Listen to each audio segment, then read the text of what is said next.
So, in this video, I'm going to take you through what the major dismissive avoidance emotional needs are in relationships. And really, we're going to package this as the general needs a dismissive avoidant has in order to want to continuously invest in and sustain a relationship romantically with somebody that they are in.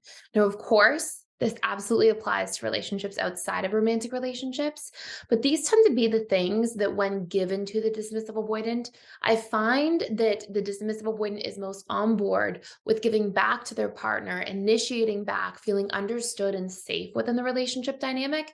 So they actually want to pour back into the other person. And generally this helps to grow a securely attached dynamic between two parties over time if one of them is a DA. Now, we're going to cover about 12 major needs that a dismissive avoidant has. But if you're not already familiar with needs, they have a massive impact on our relationships as a whole. Also, if you're enjoying the content here at the Personal Development School, please like, share, and subscribe and hit the notification bell. And don't forget to stick around till the end of this video where we are going to talk about how to fit your needs into this dynamic with the dismissive avoidant as well.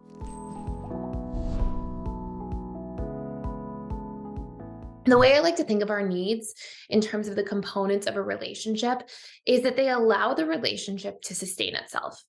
And they're essentially the lifeblood of the relationship as a whole. So just like the body, for example, has different needs that has to be met from a survival point of view, well, a relationship has needs that have to be met as well. So just like the body needs to have oxygen or water, from a relationship dynamic, without needs being exchanged between two parties, it's almost like the relationship isn't being nourished and the relationship can begin to get starved out over time. Now, needs and the meeting of needs exist in so many different forms. It's not just this like exchange of energy the way you would think. It's that you can be emotionally supportive to each other, you can be present with each other. There's so many different variations of needs. But the dismissive avoidant has a few crucial ones that, when these things are not missing, I almost think of it as the dismissive avoidant being malnourished in the relationship. And then they start to sort of pull away, retreat, retract, and it can lead to sort of the downfall of a relationship as a whole. Now, before I cover these specific ones, I want to say as well that, like, this isn't a video about you pouring into the dismissive avoidant and only meeting their needs and not having needs of your own. Otherwise, you'll just end up resentful and frustrated and bitter. And then that's just going to come out in different ways that are going to end up sabotaging the relationship, anyways. So, when we go through needs here and we talk about the DA version of this, I want to encourage you as a listener, if you're a different attachment style and you're trying to pour into a friendship or romantic partnership, to make sure that you get clear about what your needs are in a relationship too, so that you can really have that exchange. So, first and foremost, some major relationship needs every DA tends to have is: number one, the need for their autonomy, independence, and freedom to not feel like they are being swallowed. A lot of dismissive avoidance, it's really interesting. I think whenever any of us have fears in relationships, we can make this really ambiguous worst case scenario in our minds. Like, if you don't know what's going to happen, it's so much easier to blow things out of proportion. So, one hack I often give for people in relationships is, if you're having a request from a dismissive avoidant partner, and let's say, for example, you want to spend more quality time together, when you say to a dismissive avoidant, we need to spend more quality time in this relationship together, dismissive avoidance, because they're afraid at a deep level of being completely enmeshed or swallowed whole by a relationship or losing their independence, autonomy, and freedom, they usually make it mean really, really big things like, okay, you want to spend 7 nights a week with me all the time, and I can't have any time to myself. And they kind of make this big story or narrative out of that. And a really great hack for communicating around that is to say, hey, I need quality time twice a week with you for an hour and a half. And like, that's really important for us to sustain the relationship. We need to have an hour and a half where we're just present with each other twice a week. And if you just give really concrete examples, like you just give time boxed examples like that, like an hour and a half twice a week, by saying that, the DA doesn't blow these things out of proportion and fear that their autonomy, their independence, their freedom to do the things they want to do is going to be stripped away completely. So, it's a great hack for making sure that you get your needs met while also, and of course, it doesn't have to be an hour and a half. You can pick a time frame that works for you. But these needs are really big for DAs: autonomy, independence, and freedom. And I really want to say as well, before we move on to some of the next needs, is just how important it is to communicate about needs so that you can communicate your needs in a way that's sort of linked to their needs as well, right? Like when we communicate about our needs, but we understand someone else's needs sort of roadmap, then it's much easier to communicate without saying, I'm going to take all your independence, autonomy, and freedom. And we're more likely to get heard from that perspective, and we're much more likely to get our own needs met. I'll give you some more examples as we go throughout the video on that. The next big needs that you would be surprised about, and these are huge for DAs. They want to feel like there is understanding in their relationship, acceptance, and support. Now, at a deep level, something that's really interesting here is that we tend to, and this is for all attachment styles, we tend to, as human beings, really um, get into a space where wherever we are in learned helplessness in the relationship to self in regards to meeting our own needs, we tend to kind of outsource and project them onto others.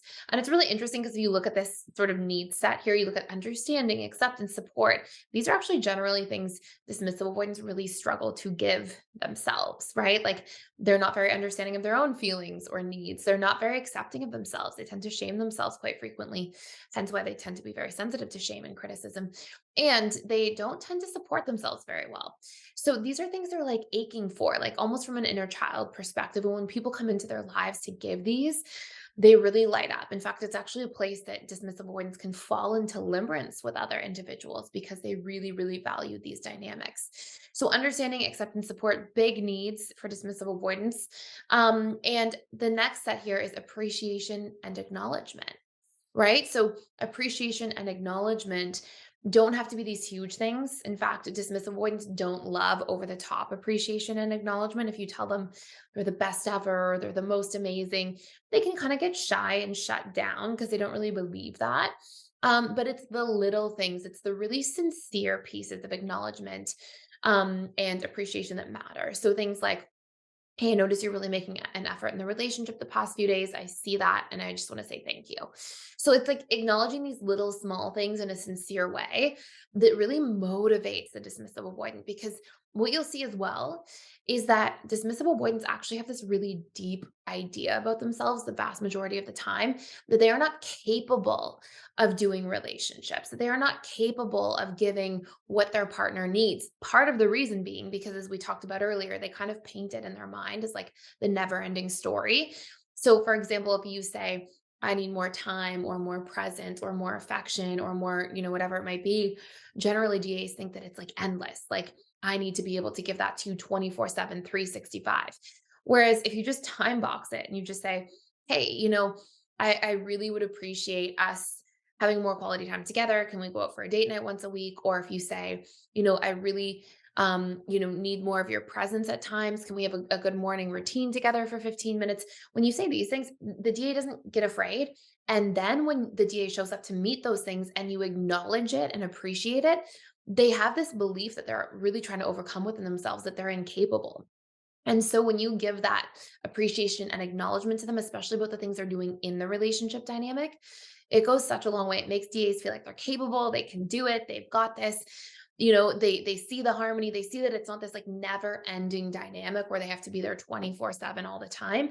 And it makes them feel like, oh, this is actually really achievable. And it really breaks things down from being like this huge, overwhelming feat, if that makes sense. A huge other need is empathy. DAs really struggle to empathize with themselves.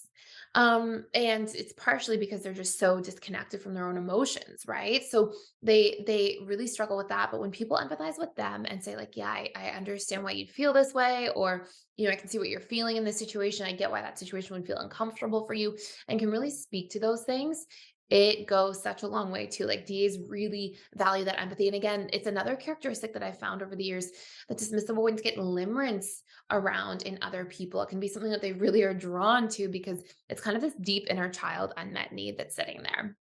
Now, a couple other ones that are really massive are harmony, peace, time to decompress. You would be shocked at how much and how often dismissive avoidants really care about just having that harmony, having that peace, having time to decompress and really to process their feelings and thoughts because it often takes them a little bit longer to do so.